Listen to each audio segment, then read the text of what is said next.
خدا باپ کے زندہ و جلال کلام میں سے زندگی برا کلام، رسولوں کے اعمال اس کا 25 باب 1 سے 27 آیت مبارکہ تک۔ پس فسطس صوبے میں داخل ہو کر 3 روز کے بعد کیسریا سے یروشلم کو گیا، اور سردار کاہنوں اور یہودیوں کے رئیسوں نے اس کے ہاں پالوس کے خلاف فریاد کی اور اس کی مخالفت میں یہ رعایت چاہی کہ وہ اسے یروشلم میں بلا بھیجے، اور گاد میں تھے کہ اسے راہ میں مار ڈالیں۔ مگر فسطس نے جواب دیا کہ پالوس تو کیسریا میں قید ہے اور میں آپ جلد وہاں جاؤں گا، بس تم میں سے جو اختیار والے ہیں وہ ساتھ چلیں، اور اگر اس شخص میں کچھ بیجا بات ہو تو اس کی فریاد کریں۔ وہ ان میں 8-10 دن رہ کر کیسریا کو گیا، اور دوسرے دن تخت عدالت پر بیٹھ کر پالوس کے لانے کا حکم دیا۔ جب وہ حاضر ہوا تو جو یہودی یروشلم سے آئے تھے وہ اس کے آس پاس کھڑے ہو کر اس پر بتھیرے سخت الزام لگانے لگے، مگر ان کو ثابت نہ کر سکے۔ لیکن پالوس نے یہ عذر کیا کہ میں نے نہ تو کچھ یہودیوں کی شریعت کا گناہ کیا ہے، نہ ہیکل کا، نہ کیسر کا۔ مگر فسطس نے یہودیوں کو اپنا احسان مند بنانے کی غرض سے پالوس کو جواب دیا، کیا تجھے یروشلم میں جانا منظور ہے کہ تیرا یہ مقدمہ وہاں میرے سامنے فیصل ہو؟ پالوس نے کہا، میں کیسر کے تخت عدالت کے سامنے کھڑا ہوں، میرا مقدمہ یہیں فیصل ہونا چاہیے۔ یہودیوں کا میں نے کچھ قصور نہیں کیا، چنانچہ تو بھی خوب جانتا ہے۔ اگر بدکار ہوں یا میں نے قتل کے لائق کوئی کام کیا ہے تو مجھے مرنے سے انکار نہیں، لیکن جن باتوں کا وہ مجھ پر الزام لگاتے ہیں، اگر ان کی کچھ اصل نہیں تو ان کی رعایت سے کوئی مجھ کو ان کے حوالے نہیں کر سکتا۔ میں کیسر کے ہاں اپیل کرتا ہوں۔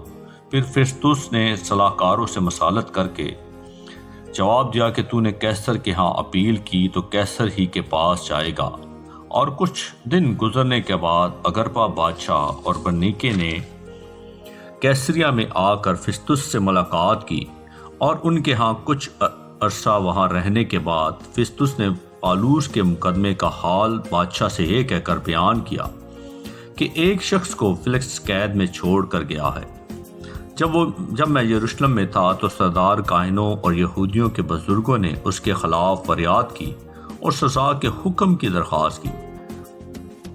ان کو میں نے جواب دیا کہ رومیوں کا یہ دستور نہیں کہ کسی آدمی کو رعایتاً سزا کے لیے حوالہ کریں جب تک کہ مدعی علیہ کو اپنے مدعیوں کے روبرو ہو کر دعویٰ کے جواب دینے کا موقع نہ ملے۔ پس جب وہ یہاں جمع ہوئے تو میں نے کچھ دیر نہ کی، بلکہ دوسرے ہی دن تخت عدالت پر بیٹھ کر اس آدمی کو لانے کا حکم دیا۔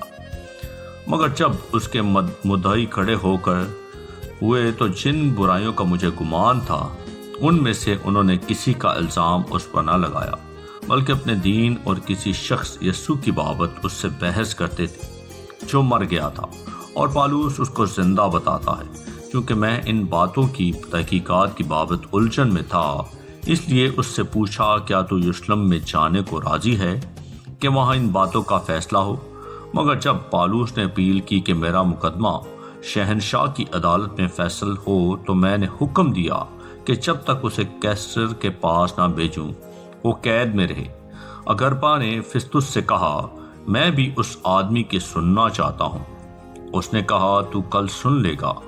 پس دوسرے دن جب اگرپا اور برنیکے بڑی شان و شوکت سے پلٹن کے سرداروں اور شہر کے رئیسوں کے ساتھ دیوان خانے میں داخل ہوئے تو فسطس کے حکم سے پالوس کو حاضر کیا گیا۔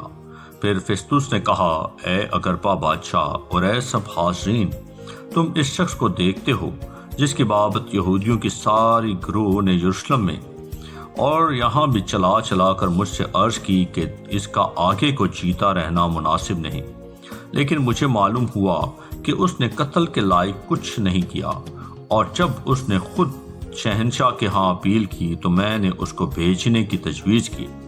اس کی نسبت مجھے کوئی ٹھیک بات معلوم نہیں کہ سرکار اعلیٰ کو کیا لکھوں، اس واسطے میں نے اس کو تمہارے آگے اور خاص کر اے اگرپا بادشاہ تیرے حضور حاضر کیا تاکہ تحقیقات کے بعد لکھنے کے قابل کوئی بات نکلے، کیونکہ قیدی کے بیچتے وقت ان الزاموں کو جو اس پر لگائے گئے ہوں ظاہر نہ کرنا مجھے خلاف عقل معلوم ہوتا ہے۔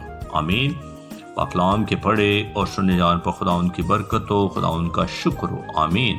اس زندہ اور جلالی کلام کو زیادہ سے زیادہ شیئر کریں تاکہ لوگ سن کر برکت پائیں۔ آمین۔